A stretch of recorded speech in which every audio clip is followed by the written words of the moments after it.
আসসালামু আলাইকুম ওয়া রাহমাতুল্লাহ। প্রিয় কুয়েত প্রবাসী ভাইয়েরা, আশা রাখি আল্লাহর রহমতে আপনারা ভালো আছেন। আপনারা জানেন যে গতকাল ১২ জুন ২০২৪ কুয়েতের সবথেকে বড় একটি ট্র্যাজেডি ঘটে গিয়েছে। কারণ আগুন লেগে এর আগে কখনোই এত মানুষ মারা যায়নি। কুয়েতে এই প্রথম এরকম একটি বড় ট্র্যাজেডি হয়েছে। আচ্ছা, এই ঘটনাটি আমি আপনাদেরকে একটি সারমর্ম এবং আইডিয়া দিয়ে দিতে চাই, যেন আপনি সম্পূর্ণ বিষয়টি থেকে একটি ধারণা চলে আসেন। তো আমি প্রথমে এনবিটিসি এই কোম্পানি সম্পর্কে আপনাদেরকে জানিয়ে দিচ্ছি। এনবিটিসি এই কোম্পানিটি প্রথম যে ফাউন্ডার তিনি হচ্ছেন একজন কুয়েতি, তিনি হচ্ছে নাসের এম আল বাদ্দা। তিনি মারা গিয়েছেন ২০০৩ সালে এবং তিনি ছিলেন প্রথম চেয়ারম্যান।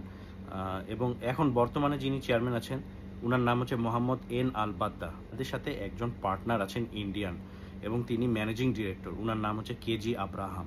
ঠিক আছে, যার কারণে ইন্ডিয়ান হওয়ার কারণে সমস্ত আমরা দেখতে পাই বেশিরভাগ এখানে ভারতীয় লোক কাজ করেন। এবং আপনাদেরকে বলে রাখি, এটা হচ্ছে একটা গ্রুপ অফ কোম্পানি। এটা সৌদিতেও আছে, বাহরানেও আছে এবং কুয়েতের বেশিরভাগ মন্তাকাগুলো, বড় বড় বিল্ডিংগুলো কিন্তু এই কোম্পানি তৈরি করে থাকে। হ্যাঁ, ঠিক আছে। তো এখন আমি আপনাদেরকে গতকালকের ঘটনাটি সম্পর্কে একটু ধারণা দিয়ে দিই। এটা হচ্ছে কুয়েতের মানগাঁও এলাকায় একটি বিল্ডিংয়ে এনবিটিসির সমস্ত কর্মীরা সেখানে থাকতেন।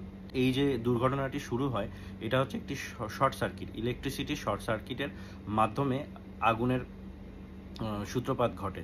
আপনাদেরকে বলি যে সেই বিল্ডিংয়ের নিচতলায় এখানে একটি খাবারের হোটেল ছিল, অথবা আপনারা বলতে পারেন রান্নাঘর ছিল, কারণ সেখানে খাবার রান্না করা হতো এবং কর্মীরা সেখান থেকে খাবার টিফিন বক্সে নিয়ে আবদালি কর্মসংস্থানে চলে যেতেন। তো আসলে রান্নাঘর থেকে আগুনের সৃষ্টি হয়নি, কারণ সেখানে অনেকগুলো গ্যাসের বোতল ছিল।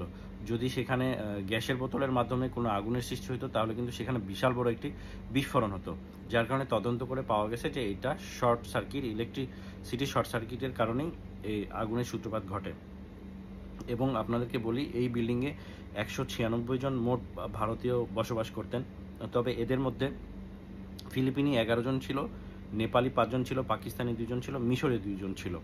এবং গতকালকের ঘটনায় নিহত হয়েছেন ৪৯ জন এবং আহত হয়েছেন ৫৬ জন এবং জীবিত ফিরেছেন ৭৪ জন। ঠিক আছে, তো এই ছিল তথ্য। এবং কোনো বাংলাদেশির খবর পাওয়া যায়নি।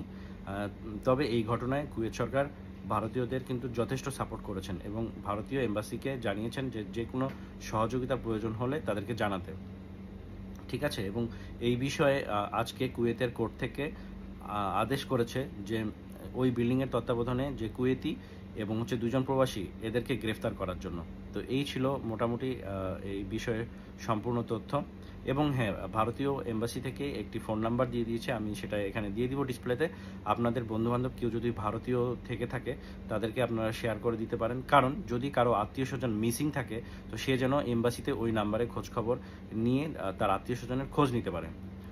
ভালো থাকুন, সুস্থ থাকুন এবং এই ভিডিওটা শেয়ার করে সবাইকে জানিয়ে দিন। আল্লাহ হাফেজ।